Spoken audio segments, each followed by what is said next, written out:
Good morning class start करते हैं अपनी 11th क्लास जो अपन स्टार्ट कर रहे थे, बिजनेस स्टडी पढ़ा रहे थे अपन। अब देखो इसके अंदर अपन बात कर रहे थे कंपनी की। हमारा टॉपिक चल रहा था कंपनी। तो हम कंपनी की बात करते करते आगे आ गए थे। तो मैं अभी कंपनी की डेफिनेशन पढ़ाने से पहले बहुत सारी चीज़ें आपको बताने वाला हूँ। तो देखो कंपनी किसे कहते हैं, आज बात करते हैं।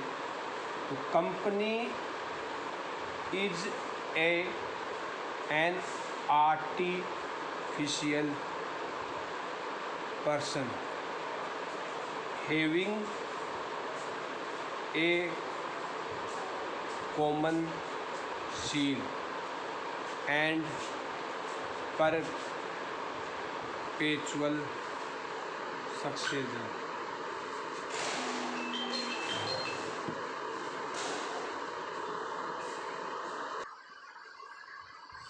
तो company is an artificial person having a common seal and A perpetual succession. अब देखो मैं एक एक चीज़ लिखता हूँ। मैंने बताया था company is a artificial person. ये आर्टिफिशियल पर्सन क्यों है? क्योंकि मेड बाय नेचुरल पर्सन। अब ये नेचुरल तो है नहीं, नेचुरल तो हम है। तो ये क्या हो गई? आर्टिफिशियल पर्सन हो गई, आर्टिफिशियल हो गई। अब इसके पास कॉमन सील का मतलब कि कंपनी स्वयं अपने नाम से चलती है। It means company have the authority its own. खुद की है उसके पास, उसको किसी भी मैनेजर, किसी भी ओनर, उनकी ज़रूरत नहीं है। जैसे मैंने एग्जांपल दिया था कल परसों आपको, ABCOD। ये मान लो इन्होंने 2 लाख और 2 लाख टोटल हो गया 8 लाख रुपए लगा के उन्होंने कंपनी चालू की। और बाकी का पैसा उन्होंने, बाकी का 50 लाख की कंपनी मान लेते, टोटल 50 लाख की कंपनी है। बाकी का 42 लाख रुपया इन्होंने मार्केट से उठाया लोगों से उठाया, जिसको अपन क्या बोलते थे, शेयरों से लिए। टोटल 50 लाख रुपये हो गए। अब यहाँ पे टोटल, अब ये तो पूरी पब्लिक हो गई, कोई भी ले सकता है। तो समझो कि नंबर ऑफ शेयर होल्डर कितने हुए अपने पास? 50 लाख डिवाइडेड बाई एक शेयर 10 रुपये का कर देता हूँ आज मैं। नंबर ऑफ शेयर कितने हो गए? 5 लाख शेयर। 5 लाख तो क्या हो गए? शेयर हो गए। अब शेयर होल्डर कितने हैं? तो जिन लोगों ने 5 लाख शेयर खरीदे हैं उतने शेयर होल्डर हो गए। अब उसमें से अगर कोई व्यक्ति, सबके सब क्या माने जाएंगे? ओनर माने जाएंगे। जिसमें ये 4 तो बड़े हैं जिन्होंने 2-2 लाख रुपए लेके, बाकी किन्होंने 2,000 रुपये लगाए हैं, किसी ने 4,000 रुपये लगाए हैं, किसी ने 3,000 रुपये लगाए हैं। तो छोटे छोटे ओनर हुए। अब ये सब है, इनमें से अगर कोई छोड़ कर जाना चाहता है, एग्जिट होना चाहता है, तो हो जाओ भैया, कोई कंपनी के असर नहीं होगा। कंपनी ऐसे के ऐसे कंटिन्यू चलती रहेगी। ये है कंपनी की खासियत। परपेचुअल सक्सेशन का मतलब होता है हमेशा चलती रहना। आपको फेस टू फेस क्लास में, किताब में आप देखना, अच्छे से समझा दिया जाएगा। अब कंपनी बनती कैसे है? तो देखो, अब मैं आपको बैकग्राउंड आज मैं बताने जा रहा हूँ, बैकग्राउंड हिस्ट्री।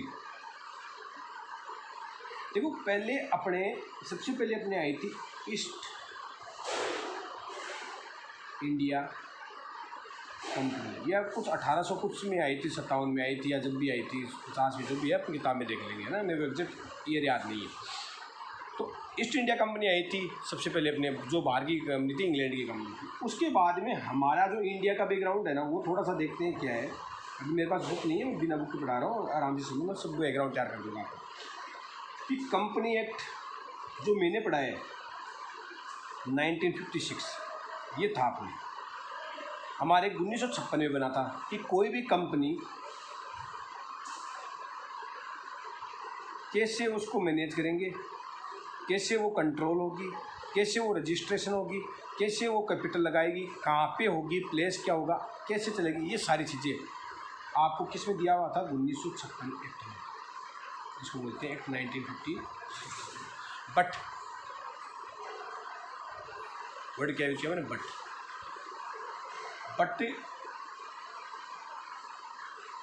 2013 आई, उन्होंने शब्द ने, या ये मान लो कि हमारा जो कंपनी का रजिस्ट्रार होता है, बोर्ड होता है, बोर्ड, कंपनी बोर्ड होता है, BOARD कंपनी, मैं किसी पर्टिकुलर कंपनी की बात नहीं कर रहा हूँ, गवर्नमेंट की बात कर रहा हूँ, जहाँ पे कंपनी के रूल एंड रेगुलेशन बनाए जाते हैं सभी कंपनियों के लिए, मतलब भारत में चलने वाली कंपनियों के रूल एंड रेगुलेशन बनाए जाते हैं। उन लोगों ने, गवर्नमेंट ने सोचा कि ये एक बहुत पुराना हो गया है, इसके अंदर जो रूल एंड रेगुलेशन थे बहुत पुराने थे।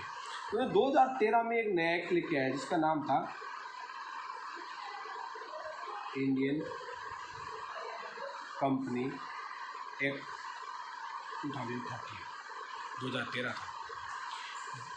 इसका मतलब यह हो कि 1/4/2014, 1 अप्रैल 2014 से जितनी भी कंपनी आपके पास है, या जो भी कंपनी नई बनेगी, या जो एग्जिस्ट में है, या जो पुराने लॉ में कहीं भी रजिस्टर्ड है, उन सब पे रूल लागू होंगे कंपनी एक्ट 2030,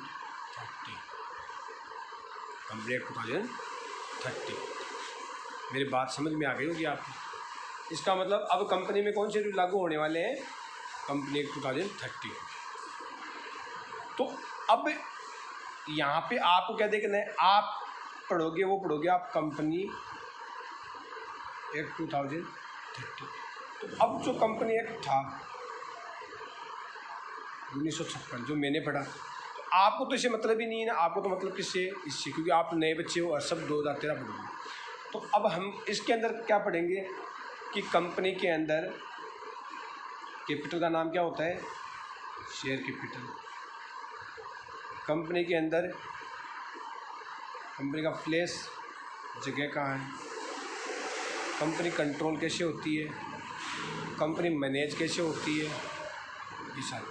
तो आपको कंपनी, सबसे पहली बात करता हूँ, वो कंपनी को रजिस्ट्रेशन करवाते हैं। क्या करवाते हैं? कंपनी का रजिस्ट्रेशन करवाते हैं। रजिस्ट्रेशन बनाने के लिए कंपनी के अंदर 2 चीज़ें बनाई जाती हैं। क्या? MOA और AOA, ये 2 वर्ड है। MOA क्या होता है?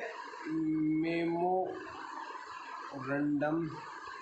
Of association, memorandum of association. दूसरा हो गया आर्टिकल ऑफ एसोसिएशन। 2 चीज़ें होती हैं। ये कंपनी की आउटसाइड को देखती है और ये कंपनी की इनसाइड को देखता है। तो मोस्ट इम्पोर्टेंट है दोनों। ये कंपनी के आउटसाइड को देखती है और ये कंपनी की इनसाइड को देखती है। क्योंकि देखो ये कंपनी है और इसके बाहर गवर्नमेंट, पब्लिक, कस्टमर,